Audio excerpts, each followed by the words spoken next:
우리가 하나님과 만남은 사실 창세기 1장 1절부터 시작이 되잖아요. 하나님은 지금까지 나를 만들어 오셨고 지금도 나를 하나하나 만들어 가시는 과정이라는 것을 우리가 잊어버리면 안 됩니다. 그래서 하나님께서 우리에게 가장 바라시고 계신 것이 뭐냐면 우리의 변화의 모습이에요. 변화. 이 변화는 하나님이 나를 하나하나 만들어 가실 때 바뀌어진 모습들을 얘기하는 거잖아요. 그 전에 잘못된 것들을 하나하나 버리고 새로운 것들로 내가 변화되어 가는 모습들을 아마 하나님이 지금도 나를 바라보시면서 여러분을 바라보시면서 가장 원하시는 소원일 수도 있겠다라는 생각이 듭니다. 맞죠? 예. 우리가 그 뜻에 우리가 좀 응할 수 있어야 돼. 함께 할 수 있어야 됩니다.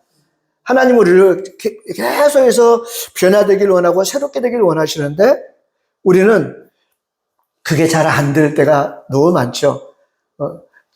내가 나를 봐도 그런 것 같아요. 참 안 변하더라고요. 이게 변해야 되는데 너무 안 변해. 그럴 때가 참 많은 것 같아요. 그런데 하나님은 우리에게 정말 그 소원을 가지고 계시면서 어떤 소원이요?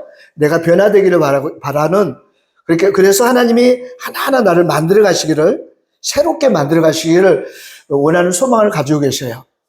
그게 결국은 내가 변화된 모습, 내가 그런 말미암아 온전한 안식의 삶, 제7일을 맞이할 때 그때 우리가 영원한 안식에 들어갈 수 있다라는 겁니다. 그런데 하나님은 우리를 변화되기를 원하시는데 잘 안 변하는 이유가 뭘까요? 잘 안 돼요. 안 변해. 변하고 조금 변한 것 같은데 뒤돌아보면 또 그 자리에 와 있고 또 똑같이 행하고 있고 그런 모습들을 나를 통해 바라보고 있습니다. 여러분은 아니실 거예요. 저만 그러는 것 같아요. 근데 하나님은 왜 이렇게 안 변하느냐? 왜 안 변할까? 그 핵심이 뭐냐면 변하지 않는 핵심이 뭐냐면 오늘 제목처럼 하나님과 뭐하지 않기 때문에 하나님과 동행하지 않기 때문에 이 동행이란 말은 하나 되지 않기 때문에 그런다는 얘기예요. 하나 되지 않기 때문에 하나님과 하나가 안 돼요. 하나님을 믿는 것 같은데 하나님을 잘 믿고 하나님을 따라가는 것 같은데 어느새 보면 하나님과 동행하고 있지를 않아요. 하나님과 하나 되어 있지를 않아요. 나는 나고 하나님은 하나님의 이런 경우를 우리가 느낄 때가 참 많다라는 겁니다. 그래서 하나님은 예수님을 보내시면서 무엇 때문에 예수님을 보내셨을까? 물론 예수님을 보내셔서 죄에서 우리를 구원하기 위해서 보내신 건 확실해요. 맞죠? 마태복음 1장 21절에 죄에서 구원할 자로 예수라는 이름으로 우리에게 보내셨어요. 근데 23절에 또 이렇게 나오잖아요. 보라 처녀가 잉태의 아들을 낳을 것이요 그의 이름을 임마누엘이라 하리라 하셨으니 이를 번역한즉 뭐라고요? 하나님이 우리와 함께 계시다. 그러니까 예수님이 이 땅에 보내시면서 우리를 죄에서 구원해서 새로운 피조물로 만드시기 위해서 하나님이 예수님을 보내신 가장 큰 목적 중에 또 하나가 있는데 이것이 뭐냐면 나와 함께 하시기 위해 하시는 거예요. 나와 동행하기 위하심이었다는 사실입니다. 그러니까 예수님을 우리에게 보내신 것은 하나님이 나와 함께 하시기 위해서 예수님을 보내셨다는 사실을 확실하게 보여주고 계시는 거예요. 한 군데 더 볼까요? 이게 마태복음 1장이잖아요. 마태복음 마지막 장 28장이죠. 그죠? 마지막 마태복음 28장 19절 20절에 예수님이 이제 승천하시는 모습이에요. 마지막 예수님이 이 땅에 오신 모습은 우리와 함께하기 위해서 이 땅에 오셨다고 말씀하셨어요. 근데 마지막을 볼게요. 28장 예수님 마지막으로 승천하시는 장면 속에 우리 19절 20절 같이 한번 읽어볼게요. 시작. 그러므로 너희는 가서 모든 민족을 제자로 삼아 하나님의 성령의 이름으로 세례를 베풀고 내가 너희에게 분부한 모든 것을 가르쳐 지키게 하라. 볼지어다. 예수님께서 마지막 말씀이에요. 그죠? 마지막 승천하시면서 우리에게 주신 말씀도 뭐냐면 내가 너희와 항상 함께 하겠다라는 약속이었어요. 그러니까 하나님의 심정을 우리가 한번 생각을 해봐요. 하나님의 심정은 우리가 변화되기를 원하시는데 너희가 안 변하는 것은 네 마음대로 하기 때문에, 네 스스로 변하려고 하기 때문에 안 되는 거다. 그렇기 때문에 반드시 내가 너와 함께 있어야 너희는 변화받을 수 있다. 새롭게 될 수 있다. 그래서 예수님을 보내시면서 처음도 마지막도 다 우리와 함께 하시겠다는 약속을 예수님을 통해서 주셨다라는 거예요. 마태복음 1장도 마태복음 마지막 28장도 우리에게 주신 말씀 뭐예요? 나와 함께 하시겠다라. 믿으십니까? 네. 지금도 여러분, 하나님은 여러분과 분명하여 함께 하십니다. 이 순간을 떠나버리면 우리는 내 마음대로 살아가는 거예요. 그래서 내 마음대로 내 속에서 올라오는 모든 감정을 가지고 살아갈 수밖에 없다라는 거예요. 그것이 하나님의 뜻이 아니고 하나님의 생각이 아니고 하나님의 길이 아님에도 분명히 아님에도 불구하고 우리는 내 생각대로 가고 있어서 이게 우리를 변화시키지 못하는 일이었다라는 거예요. 이유였다라는 거예요. 오늘 본문 말씀 중에 오늘 10절을 읽었잖아요. 10절을 읽었는데 10절 중에 딱 핵심은 8절 9절이에요. 그리고 마지막은 그 과정들을 우리가 좀 알기 위해서 제가 다 같이 읽은 거예요. 8절 9절은 핵심적인 말씀이니까 우리 같이 한번 읽어볼게요. 시작. 그러나 노아는 하나님 여호와께 은혜를 입었더라. 이것이 노아의 조건이라. 노아는 의인이요 당대의 완전한 자라. 그는 하나님과 할렐루야. 노아의 가장 큰 핵심은 하나님과 동행한 거예요. 그러니까 하나님과 동행하는 모든 과정이 6절에 하나님과 은혜를 입었기 때문에 동행하였고, 은혜를 입었으니까 그 은혜와 함께 동행한 거잖아요. 그 다음에 의인이에요. 하나님의 의로, 인간의 의가 아니라, 사람들의 의가 아니라 하나님의 의로 하나님과 동행한 거예요. 그 다음에 완전하다. 여기 완전하다. 이게 타밈이라는 말인데, 히브리어로 타밈. 이 완전하다는 얘기는 뭐냐면 마사 그래가지고 분리하다, 그리고 분할하다 뭐 이런 뜻이 가지고 있어요. 그러니까 완전하다는 얘기는 분리하다는 얘기예요. 분리된다는 얘기예요. 뭐가 분리된다는 얘기일까요? 그러니까 노아가 완전하다는 얘기는 여러분 우리에게 나는 완전할 수 없어요. 사람은 완전할 수 없는데 예수님의 말씀 가운데 완전하라. 내가 완전했으니 너희도 완전하라 이러시잖아요. 어떻게 완전해질 수 있을까요? 바로 타밈이에요. 분리하는 거예요. 뭐가 분리해요? 무엇을 분리해요? 어둠과 빛을 분리하고 낮과 밤을 분리할 줄 아는 사람. 이 사람이 하나님과 동행하는 거예요. 이게 무슨 말인지 아시죠? 맨 처음에 하나님께서 빛을 만드시고 그 빛을 빛과 어둠으로 나누셨잖아요. 이게 핵심이에요. 내 안에 그 모든 것을 말씀의 빛으로 비추어서 어떤 것이 옳은 것인지 어떤 것이 그른 것인지 확실하게 분리할 수 있는 작업, 분리할 수 있는 사람, 이 사람이 완전한 사람이에요. 그러니까 이것은 하나님과 동행하지 않으면, 하나님과 동행했다는 얘기는 말씀과 동행한다는 얘기잖아요. 그러니까 말씀으로 내 안에 선과 악을 분리해서 선에 설 수 있는 사람, 이 사람이 하나님과 동행하는 사람의 증거예요. 그러니까 하나님과 동행 안에 다 들어가 있어요. 여호와께 은혜를 입었더라, 의인이 되었더라, 완전한 자였더라. 이게 다 하나님과 동행함 속에 들어가 있다라는 겁니다. 여러분, 하나님과 어떤 상황에서도 동행해야 됩니다. 내가 잘 나갈 때만 동행하는 것이 아니고, 내가 잘 되든 못 되든 힘들든 어렵든 내가 기쁨을 누리든 어떤 상황에서도 하나님은 나와 동행하려고 하시는데 내가 자꾸 하나님을 떠나면 안 된다라는 말씀을 지금 하시고 있는 겁니다.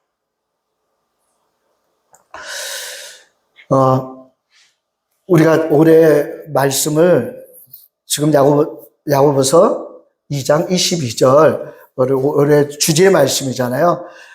믿음은 반드시 행함이 있어야 된다는 거예요. 또 행함은 반드시 믿음을 완전하게 한다는 거예요. 행함. 그 행함은 우리를 만드는 자고 아사라고 말씀드렸어요. 거기에 나오는 골로새서 나오는 아사는 야고보에서 나온 아사는 우리를 만드는 작업이에요. 골로새서 자꾸 야고보서 헷갈려. 근데 골로새 7절을 보니까 3장 7절을 보니까 너희도 전에 그 가운데 살 때 그 가운데 행하였으니 가운데 행했다고 그러죠. 그죠? 그 다음에 여기 가운데 행했다. 그러니까 그 행함이 아사도 있지만 만들어간다. 내가 하나하나 행하는 모든 것은 나를 만드는 작업이에요. 그래서 그 행함을 아사라고 얘기해요. 만들다. 근데 여기에 그 가운데에 살 때, 너희가 살 때 그 가운데 행했다 이 말은 뭐뭐 하는 가운데 행하다 이 말이잖아요. 이건 할라크예요. 할라크. 오늘 본문에 나오는 노아의 동행함, 노아가 하나님과 동행했다. 이 동행함은 할라크예요. 그러니까 이 할라크란 얘기가 뭐냐면 뭐 가운데 행한다 그 말이에요. 하나님 말씀 가운데 행한다 그 말이에요. 뭐 가운데 행한다. 창세기 17장 1절을 보니까 이제 아브라함에게 하나님께서 이렇게 말씀하셔요. 아브라함이 99세 됐을 때 여호와께서 아브라함에게 나타나셔서 그에게 이르시되 나는 전능하신 하나님이라 너는 내 앞에서 행하여 완전하라 그러셔요. 17장 말씀이 무슨 말씀이냐면 아브라함으로 이름이 바뀌는 장면이 이 뒤에 이제 나와요. 바로 연결되거든요. 또 사례가 사라로 바뀌는 장면이 이 뒤에 나와요. 네가 이름이 바뀐다. 그러기 위해선 너는 내 앞에서 행해서 완전해져라 라는 거예요. 여기서 행하다는 얘기가 지금 하나님 앞에서 행하는 거잖아요. 하나님 말씀 속에서 행하는 거잖아요. 그래서 여기에 행하다는 할라크예요. 그리고 완전하다 여기는 뭐예요? 아까 말씀드린 탐임이에요. 그러니까 너는 나와 함께 행해서 너는 분별할 수 있어야 되고 분리할 수 있어야 된다. 선과 악을 분별하고 분리해라 라고 지금 아브라함에게 말씀하시는 장면입니다. 여러분, 우리의 삶이 항상 하나님 앞에서 행해서 우리는 완전한 삶을 살 수 있어야 됩니다. 이 말씀이 이해가 되시죠? 내 앞에서 행하여 완전하라. 하나님 앞에서 할라크. 함께 동행하는 거예요. 나 혼자 가는 거 아니에요. 내가 행해서 내가 하나님의 사람으로, 하나님의 온전한 사람으로 만들어지려면 반드시 동행의 삶이 되어져야 하는 거예요. 할라크가 되어져야 된다는 거예요. 그래야 하나님 말씀과 함께 함으로 말미암아 우리는 선악을 분별하고 구별할 수 있는, 구별하고 분리할 수 있는 그런 삶을 살아갈 수 있다라고 지금 말씀하시고 있는 겁니다. 그러니까 동행이라는 의미가 여러분 하나님이 그냥 아유 내 앞서서 어디 가시겠지 아니면 때로는 내 손을 잡고 가시겠지 뭐 이 말도 맞긴 맞지만 진짜 동행을 더 들어가 보면 동행은 하나님 말씀 하나하나 그 말씀 가운데 내가 그 말씀대로 걸어가는 삶이에요. 이게 동행이에요. 그 안에서 가는 거예요. 그 안에서 가지 않고 따로 가면 하나님과 따로따로 가면 이건 동행이 아니잖아요. 같이 가는 것 같은데 동행이 아니에요, 이거는. 그래서 이 동행은 진짜 하나님 그 안에서 행하는 거예요. 내 앞에서, 하나님 앞에서 행하는 거예요. 코람데오 아시잖아요. 진짜 하나님 앞에서, 하나님 말씀 안에서 행할 수 있는 삶을 오늘 동행이라 그렇게 말씀하는 겁니다. 오늘 본문에 보면 노아가 하나님과 동행했다 그렇게 말씀하고 있잖아요. 여러분, 이 노아가 어떻게 하나님과 동행하는 삶을 살 수 있었을까? 그 역사를 오늘 창세기 6장인데 창세기 5장에 그 족보가 쫙 나와요. 창세기 5장에 그 족보가 쫙 나오거든요. 창세기 5장 제가 한번 볼게요. 21절 보면 에녹은 65세에 무드셀라를 낳고 무드셀라를 낳은 후 에녹이에요 지금. 에녹은 무드셀라를 낳고 무드셀라를 낳은 후 300년을 하나님과 동행하였다. 그렇죠? 이 에녹 다음에 무드셀라, 그 다음에 라멕, 그 다음에 노아 이렇게 연결돼요. 무드셀라, 라멕, 그 다음에 노아가 나와요. 근데 이 무드셀라가 제일 오래 살았잖아요. 성경의 인물 중에서 몇 살이에요? 969세. 969세. 근데 가만히 계산해 보면 무드셀라가 왜 그렇게 오래 살았을까?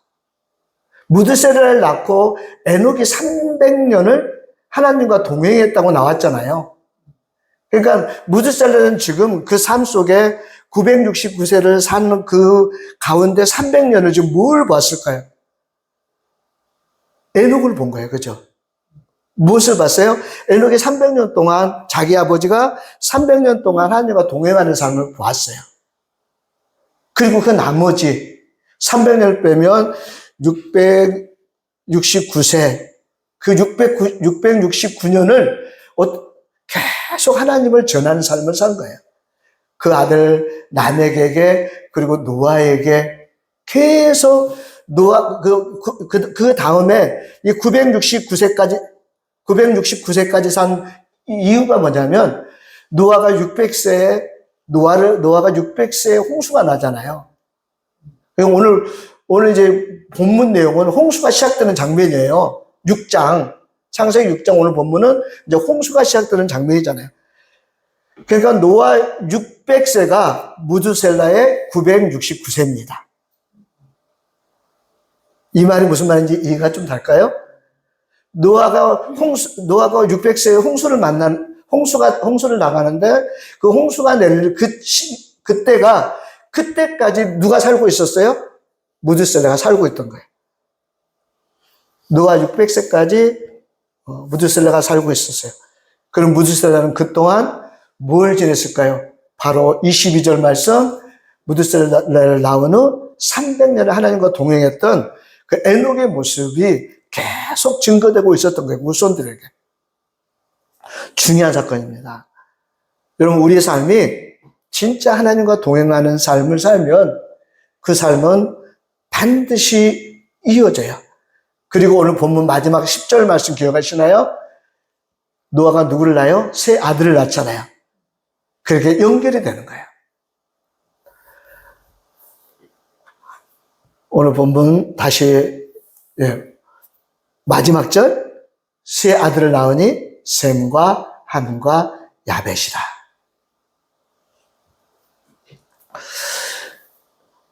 여러분, 우리 세 아들 중에 두 아들은 복받은 아들이고 한 아들은 저주받은 아들이죠.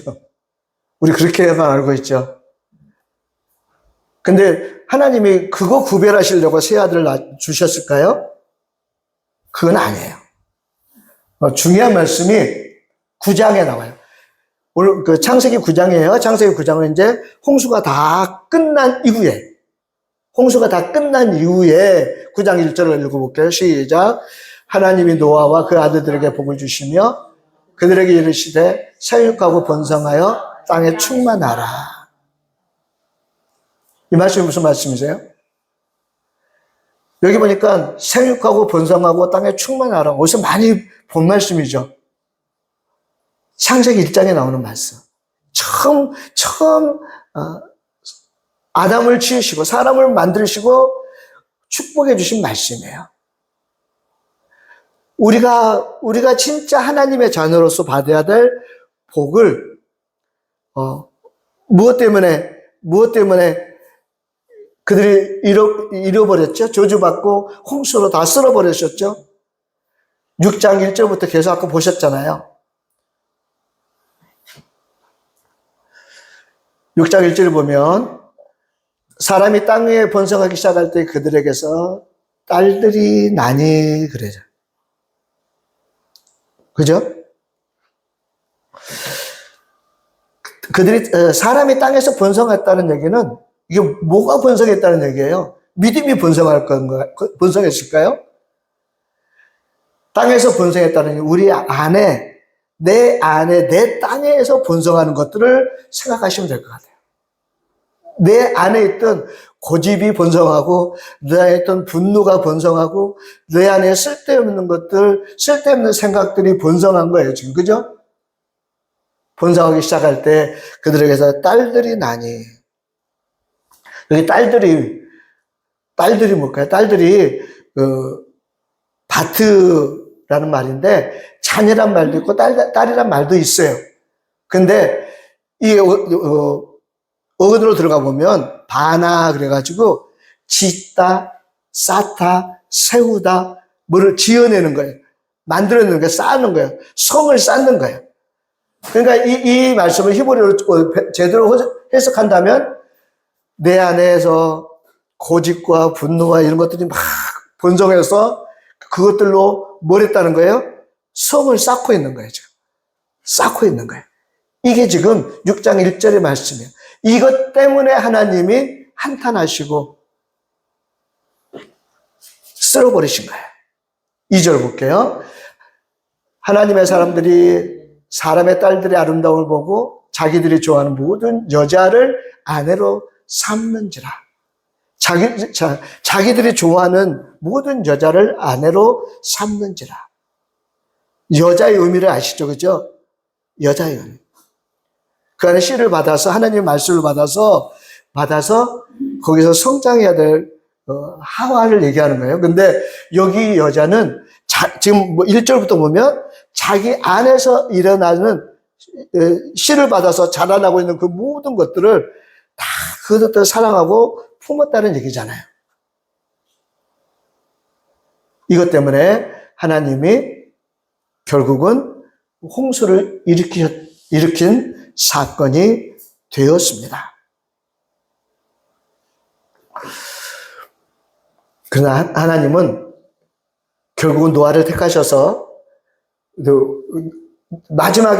정말 마지막에 하나님이 택한 사람은 어떤 사람이에요? 하나님과 동행하는 사람. 끝까지 하나님이 붙잡고 있는 사람은 어떤 사람이에요? 하나님과 동행하는 사람. 동행 할라크. 할라크 의미를 우리가 온전히 아셔야 됩니다. 동행, 그 안에서, 그리고 그 하나님 여호와 앞에서 행하는, 같이 행하는, 동행하는 삶을 살았을 때 하나님이 우리를 끝까지 붙잡고 우리를 통해서 반드시 누구를 낳게 하셔요?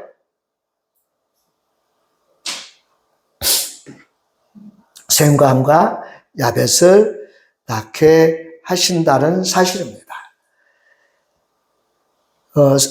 함을 저주의 자식이라고 생각하면 안 돼요. 물론 이제 성경에 그 내용이 있어요. 그 내용이 있는데, 9장에 그 내용이 있는데, 하나님께서 함을 저주하지 않으시고요. 누굴 저주한지 아세요? 그 아들 가나안을 저주한 사실 아시죠? 그죠? 네. 가나안을 왜 저주했을까요? 가나안은 결국은 우리 정복해야 될 땅으로 연결돼요. 이해하시죠? 가나안에 7족속이 있었잖아요. 그 7족속은 결국은 우리가 정복해야 될 족속들이에요. 그죠? 그래서 그 저주의 땅으로 하나님이 만들어 놓으신 거예요. 정복해야 될 땅으로 만들어 놓으셨다 그 말이에요. 그렇지, 함을 세 아들을 낳았는데 셈과 야벳은 내가 복주는 아들로 낳았고 함은 저주받을 아들로 낳았다, 이게 아니라는 거예요. 셈은요, 뭐든지 막 드러내는 자란 뜻이 있어요. 셈이라는 말에 드러내는 자. 함이라는 말은 무슨 말이냐면 뜨거운 거예요. 열정이 있고 뜨겁다는 얘기예요. 그 다음에 야벳은 열고 막 확장시키다, 이런 뜻을 가지고 있어요. 이게 가만히 보면 하나님과 동행하는 노아의 습성 안에 다 들어가 있는 거예요. 이게 전부 펼쳐지게 되어 있다는 거예요. 그래서 결국은 이것이 생육하고 번성하고 땅에 충만한 삶으로 만들어 간다라는 사실입니다. 여러분, 우리 안에 진짜 생육하고 번성하고 충만할 것만 넘쳐났으면 좋겠어요. 6장 1절 말씀처럼 우리 안에 자꾸 네피림이 일어나고, 그 다음에 용사가 일어나고, 그 다음에 또 하나가 뭐였죠? 자기 이름을 들은 명성이 나타나는. 그러니까 결국은 그들 안에서 자기 것을 넣어 이렇게 성을 쌓고 살았던 이 사람들은 자기 힘을 자랑하고 자기 이름을 드높이는 사람들이에요. 그래서 하나님 앞에 버림을 받게 되었다는 거예요. 근데 우리 안에 진짜 하나님의 것으로, 하나님의 은혜로, 하나님의 사랑으로 생육하고 번성하고 충만한 삶이 내 안에서 일어나야, 그래야 진짜 우리 안에 안식과 기쁨과 즐거움이 넘쳐난다는 사실을 반드시 믿으시길 주님은 축복합니다. 꼭 오늘 다른 거 잊어버려도 꼭 잊어버리지 말아야 될 것은, 오늘 제목이 뭐예요? 하나님과 동행하는 자, 할라크예요. 할라크. 이거는 반드시 하나님 말씀에 비춰서 하나하나 걸어가는 거예요. 이게 동행이에요. 하나님을 믿긴 믿는데 하나님은 하나님과 생각과 전혀 다르게, 하나님의 길과 전혀 다르게, 그러면서 나는 하나님 믿어, 난 교회 나오니까 하나님과 동행하는 사람이야, 이거 아니라는 거예요. 정말 하나님 면전에서 코람되어 하나님의 얼굴 앞에서 내가 행하는 것처럼 살아가는 사람, 이게 동행의 삶이에요. 열심히 하나님과, 아니 끝까지 하나님과 동행해서 여러분 반드시 승리하고 여러분 안에 안식이 일어나는, 평강이 넘쳐나는, 기쁨이 넘쳐나는 귀한 삶이 되시기를 주님의 이름으로 축복합니다. 기도하겠습니다.